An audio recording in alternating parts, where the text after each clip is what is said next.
అయితే నాకు రామాయణం చదివినప్పుడు ఒక వ్యక్తి ఒకరోజు నిద్రపోతాడు, 2 రోజులు పోతాడు, 3 రోజులు పోతాడు. అంతకంటే ఎక్కువగా ఉంటే కోమాలో అంటారు. కోమాలోకి వెళ్ళిపోయాడు అని. కానీ ఊర్మిళాదేవి అరణ్యవాసం జరిగినంత కాలం నిద్రపోయింది అంటారు. ఊర్మిళ నిద్ర వెనక ఉన్నటువంటి రహస్యం ఏమిటి? రామాయణంలో నిద్ర రహస్యాలు 2 ఉన్నాయి. ఒకటి ఊర్మిళ నిద్ర, ఒకటి కుంభకర్ణ నిద్ర. ఊర్మిళ నిద్ర గురించి ఎవరు అనరు, కానీ ఎవరైనా ఎక్కువ నిద్రపోతా అంటే ఏం రా కుంభకర్ణులాగా నిద్రపోతుండవు అని మట్టుకు అంటారు. ఎంత తట్టినా కొట్టినా లేకపోతాయి ఆ మాట అంటారు. కానీ ఊర్మిళ ఇప్పుడు మీరంతా యోగా యోగా యోగా అంటారే, ఈ యోగలో పరమ నిష్ణాతురాలు, యోగ నిద్రా స్థాయిని పొందగలిగినటువంటి మహాసాధ్వి. ఆమె సాధ్విత్వం ఎట్లాంటిది? లక్ష్మణస్వామి ముందు తల్లి దగ్గర పోయి అనుమతి అడిగాడే, ఆమె మనస్ఫూర్తిగా పో అని చెప్పింది. ఇప్పుడు ఈమె దగ్గరకు వస్తే ఈ తల్లి ఆమెకు మించిన సాధ్వి. నేను కూడా నీ వెంట వస్తే రామసీతలకు సేవ ఎవరు చేస్తారు? నన్ను నువ్వు కాపాడుకుంటూ ఉంటావా, వాళ్ళని కాపాడుతూ ఉంటావా? కాబట్టి నేను రాను. కానీ నీ మీద నాకు అతి ప్రేమ ఉంది, నిన్ను విడిచి నేను ఉండలేను ఇక్కడ. దీని బదులు నేను నిరంతరము నిద్రపోతా. నీ రాత్రి నిద్ర నాకు ఇచ్చేయి. నా నిద్ర నాకు మామూలుగా నిద్రపోయే రాత్రి నిద్ర నేను పగలు నిద్రపోతాను. ఆ విధంగా నీ వియోగ భారాన్ని భరిస్తాను. 14 ఏళ్ల తర్వాత నీ వచ్చి నీ కరస్పర్శ నాకైతే అప్పుడు కానీ నాకు మెలకువ రాదు. మనమంతా సమాధి స్థితిలోకి చేరుతాం. సవికల్ప సమాధి. 1 గంట సేపు కూర్చుంటాను అనుకుంటాము, ఒక అరగంట కూర్చుంటాం, 2 గంటలు అనుకుంటాం. పొరపాటున ఒక్కొక్కసారి అది నిర్వికల్ప సమాధిలోకి వెళ్ళిపోతే 36 గంటలు, 40 గంటలు, 3 రోజులు, 4 రోజులు ఇప్పుడు ఉండగలుగుతున్నారు. కానీ ఆ మహాసాధ్వి ఎంతటి నిష్ణాతురాలు యోగలో అంటే 14 ఏళ్ల సంకల్పం చేసుకునేది. అందుకే ఆమె శరీరం ఏమీ పాడుకాలే. తన శరీరాన్ని ఇక్కడ పెట్టి సూక్ష్మ శరీరం ఎప్పుడూ లక్ష్మణ సీత రాముల వెంటనే తిరుగుతూ ఉండబట్టి లక్ష్మణుడు విషమ పరిస్థితులు చెందినప్పుడు ఇక్కడ ఈమె శరీరం మీద చెమట పుట్టేది. లక్ష్మణుడు ఉల్లాసభరితుడైన సందర్భాలలో ఈమె ముఖంలో చిరునవ్వులు కనపడేటివి. పక్కనున్న చెలికెత్తలు చెప్తున్న మాటలు. అంతటి యోగనిష్టాపరాలు. ఇంకా రామాయణంలోకి వెళ్తే అహల్య గురించి చెప్తూ ఉంటారు. అహల్య రాముడి యొక్క కాలు తగలగానే లేచిందని. మూల రామాయణంలో ఇది లేదు. అదే ఇంతకుముందు నేను చెప్పినట్లు ఆ రామకథను ఇంకా అత్యద్భుతంగా జనాల మనసులో నాటుకొని పోయేటట్లు, తప్పులు చేస్తే ఇట్లాంటిది ఉంటుందన్న ఒక భయము బాగా వాళ్ళలో ఉండేదానికోసం కొన్ని కల్పితాలు ఉన్నాయి.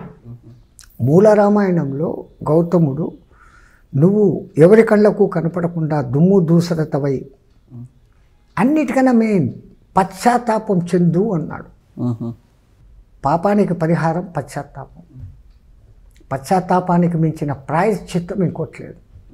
అయ్యో నేను ఇట్లా చేశానే, నా మూలంగా వాళ్ళు ఇట్లా అయినారే, ఇంకా భవిష్యత్తులో నేను ఎవరికి ఇది చేయనని శబ్దం పట్టి నిజంగా ఆ శబ్దం ప్రకారం చేయకుండా ఉన్నప్పుడు ఈ చేసిన ఒక్క తప్పు నశిస్తుంది అని మన వాళ్ళు చెప్తారు.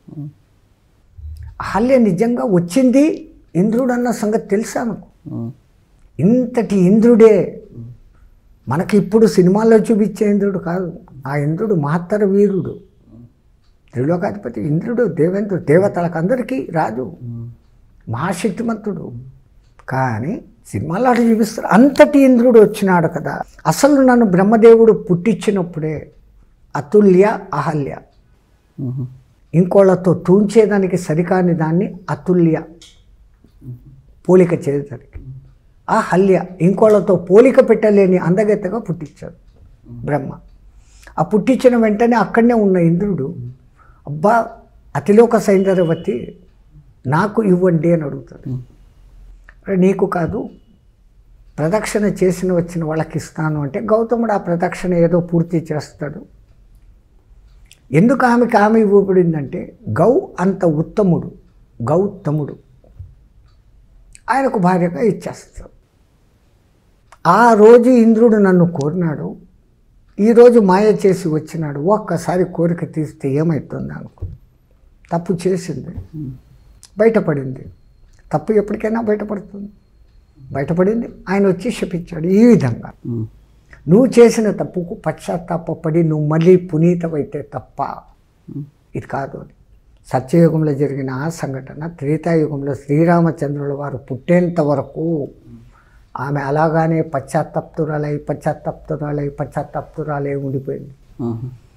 ఆ పశ్చాత్తాప పక్వ స్థితికి వచ్చినప్పుడు రాముని కరుణా కటాక్షం కలిగి ఆ మార్గంలో ఆయన పోతున్నప్పుడు ఒక మహా వ్యక్తి ఒక చోట నడుస్తున్నాడంటే అతనిలో నుంచి వైబ్రేషన్స్ ఉంటాయి, తరంగాలు అంటాం, శక్తి తరంగాలు. రామచంద్రుల వారి శక్తి తరంగాలకు ఎంత లెక్క. ఆ శక్తి తరంగాల సోకడంతో ఆమె తిరిగి పశ్చాత్తాపం నుంచి బయటపడి వచ్చింది. అక్కడ చూడండి, వెంటనే గౌతముడు వస్తాడు, ఆమె చేతి పెట్టి తీసుకుంటాడు. తప్పు జరిగిపోయింది, ఇంకా మళ్ళీ ఆ ఎక్సెస్ ఏం లేదు, మళ్ళా పరిహారం అయిపోయింది. ఆమె కడిగిన ముత్యమైంది, ఆమెను మళ్ళీ స్వీకరించాడు. అంటే ఇక్కడ గౌతముడు సత్యయుగం నుంచి యుగం వరకు ఒక యుగ కాలం పాటు ఉన్నాడు. వాళ్ళు ఉంటారు. ఇప్పుడు వశిష్ఠుడు మరి ఎప్పటివాడు, గౌతముడు ఎప్పటి ఉంటేవాడు, అగస్త్యుడు ఎప్పటివాడు. అగస్త్య కుంభ సంభవ వశిష్ఠుడితో పాటు మళ్ళీ పుట్టినాడు. వాళ్ళకు ఒక్కొక్క శరీరం పోయినా మళ్ళీ శరీర ధారణ చేసుకుంటారు. సేమ్ శరీరం పొందగలిగిన శక్తి వాళ్ళకు ఉంది. తెలిసే ఉంటుంది వశిష్ఠు విషయంలో. నిమి చక్రవర్తి జనకుడికి పూర్వజుడు. వాళ్ళంతా దేవతలతో కలిసి రాక్షస సంహారం చేసేదానికి యుద్ధాలకు పోయేంత గొప్ప చక్రవర్తులు, ధార్మికులు. ఆ దేవరాతుడు కూడా ఆ విధంగానే యుద్ధాలు చేస్తే ఆ త్రిపురాసుర సంహారం చేసిన శివధనస్సును ఆయన దగ్గర న్యాసంగా పెడతారు. ఆయన వంశం నుంచి తర్వాత స్వర్ణరోముడు, దీర్ఘరోముడు, హాస్వరోముడు, ఆడు ఈడు వచ్చి శిఖధ్వజుడు, క్షీరధ్వజుడు అనే అన్నదమ్ములుగా ఉన్నటువంటి జనకుని తమ్ముడికి, జనకుడు పెద్దోడు కాబట్టి ఆడి దగ్గర ఆ విల్లు ఉంటుంది. అది వాళ్ళ చరిత్ర. వశిష్ఠుడు నిమికి కూడా కులగురువే. ఈ నిమి చక్రవర్తి ఒకసారి ఒక యాగం చేసి సంకల్పించుకుంటాడు. అప్పుడే దేవేంద్రుడు ఆహ్వానం పంపుతాడు. నేను ఆ యాగం చేసి నీ యాగం చేస్తానని వశిష్ఠ పరమాత్మ అక్కడికి వెళ్తారు. నేను ఒకసారి సంకల్పం చేసుకున్నాక ఆపడం బాగుండదు అని బృహస్పతి తమ్ముడైనటువంటి సంవర్తుల వారిని కలిసి, అయ్యా నా యజ్ఞం చేయి అంటాడు. మీకు కులగురువు ఉన్నాడు, నేను చేయకూడదు అంటే, మా కులగురువు ఇట్లా వెళ్ళిపోయాడు, నా సంకల్పం పాడు కాకూడదు, చెయ్యి అంటే చేసేస్తాడు. యజ్ఞ పరిసమాప్తి జరిగేటప్పుడు వశిష్ఠుడు వచ్చాయి, కులగురువుని నేనుండగా నీకు ఇంత ఆత్రపడి చేస్తావా, నీ శరీరం పతనం అయిపోగాక అంటాడు. నిమి చక్రవర్తి అమ్మవారి మహాభక్తుడు.